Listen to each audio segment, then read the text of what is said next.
Hey there, everybody, it's Caitlin, your geeky girlfriend, and welcome back to my channel. We are in my daughter's room today, and we've got lots of clothes of hers to put away, but we're going to talk about a book that I just finished recently. It's called The Secrets of the Baby Whisperer by Tracy Hogg, and this is a book that when I was doing all of my, like, baby registry planning and, um, shopping for things on the internet, watching videos to plan for things to buy or to register for. This book was recommended as one of the like must read books for new parents. Okay. So that's why I bought it. I bought it off of Amazon and I, some goes down below. And I said, okay, let's give it a try because it was recommended. And cloths. Let's go somewhere else. This one gets hung up. It's got to sort through. Burp cloth, washcloth, hung up. These go in her box. Okay, so it was recommended that this was one of the best books because it talks a lot about like putting your baby on a schedule and like the beginnings of sleep training. And I was super into that, or I thought I was going to be super into that because my husband and I are both returning to work. We wanted to make sure that our daughter was on a good schedule so that way we could get sleep when we needed to, and that she was able to get good quality sleep, have a regular nap schedule, etc., etc. And I was so like into that and so focused on that when my daughter was born, I became low key obsessed with this idea and was like trying to justify everything that my daughter did and like, oh, she's not sleeping, I need to do this, or oh, she's waking up this many times, like that means I need to do less of this, or we need to do that, or we need to do that. And I was like trying to find an answer for everything and justify everything that my daughter was doing at all times. And what ended up happening was I became frustrated with what my daughter was doing. I became frustrated with myself that I wasn't doing enough and was trying to, like I said, come up with a justification for everything. And the thing that I have realized is that the more I tried to put my daughter like on a schedule or put her, make her take a nap at certain times or, take a nap at all, she kind of resisted it more. And it made it more frustrating. And I was more obsessed with what she was and wasn't doing. So when I bought this book, I was like, oh, yes, this is great. This is such a great book. I'm going to love this.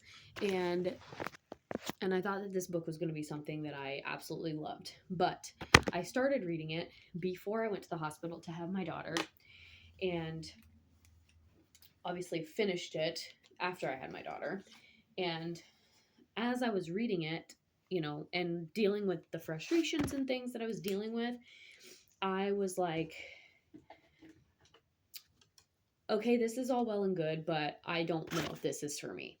I think if I would have finished the book before having my daughter, I might have felt differently. Um, and I might have felt like it was super helpful and, awe inspiring. But as I was reading it and, thinking about my daughter's habits when I was reading it, it just kind of made me, my cat in the way, of course. I don't know, I guess a little bit more frustrated or more confused, kind of made me start over analyzing everything again. And I had finally got to a spot of like, nope, we're just going to go with the flow. And now, don't get me wrong, there are some things in there that I do think are good ideas. For example, this author talks heavily about like not nursing your child to sleep because that will get them thinking that every time they nurse, they just go to sleep. And I have had that problem with my daughter. If she's really extremely fussy, I know that if I give her my breast, she will go to sleep.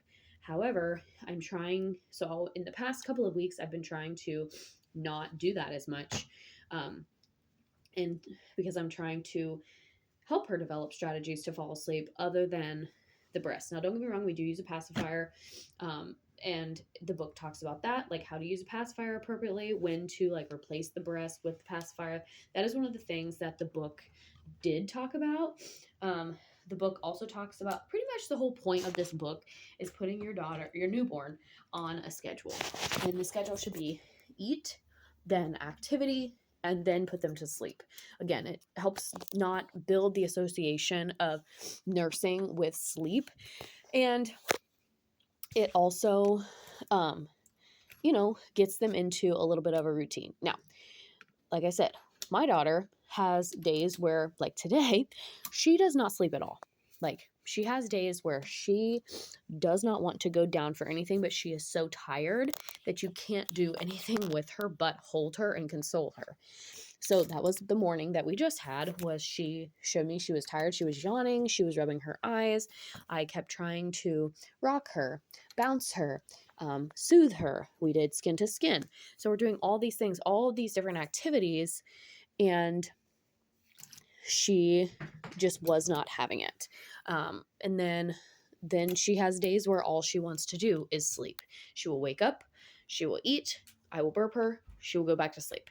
And so she goes back and forth, which is why when I was reading this book, it was very hard for me to read this book with like a logical, rational brain, because I was thinking about all the things that my daughter did or didn't do, does/doesn't do. And that can put you in a tricky spot mentally, especially as a new mom, especially as a postpartum mom.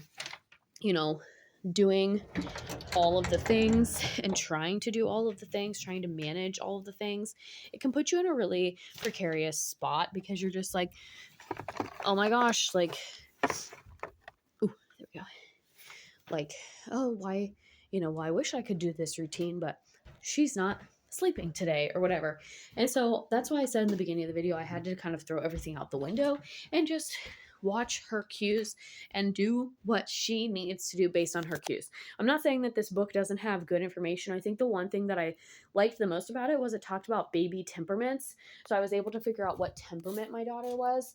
And I think I've landed on the fact that she's a spirited baby, which pretty much means that she's going to do whatever she wants to do, which explains me and my husband, because that's kind of the people we are. So I liked that part of it. And the idea of a schedule is nice. And I did highlight a lot of stuff in the book. I am keeping the book for reference later. But I just feel like if I would have finished reading it before I had my daughter, I would have felt differently, or this book would have made me feel worse than I already did. I was already feeling guilty, frustrated, when she gets really upset and what I'm doing is not working. That's exhausting. It's frustrating. You feel really guilty. And I didn't want to, you don't want to exacerbate that feeling. And I feel like had I finished the book before she was born, that would have exacerbated that feeling, and I would have been like, I'm trying to follow this schedule and blah blah blah blah. And my mom just kept having to say, like, she is her own human. And the book talks about this too. The book talks about how babies are their own individuals and they are their own humans. And even if you're trying to put them on a schedule, like what you're trying might not work, and that's okay. So the book does say that, and it does say to give yourself grace and like just try. And I think, there were some strategies towards the back of the book on how to correct bad habits that are caused by accidental parenting. One of those examples would be, like, now that my daughter is pretty much consistently falling asleep while she's nursing, how to correct that and like how to stop that from happening, and other things like that, when they won't take a bottle, different things like that. And I will say the book favors breastfeeding, so keep that in mind. They do talk about bottle feeding, but the majority of the suggestions are geared towards breastfeeding parents, so just keep that in mind.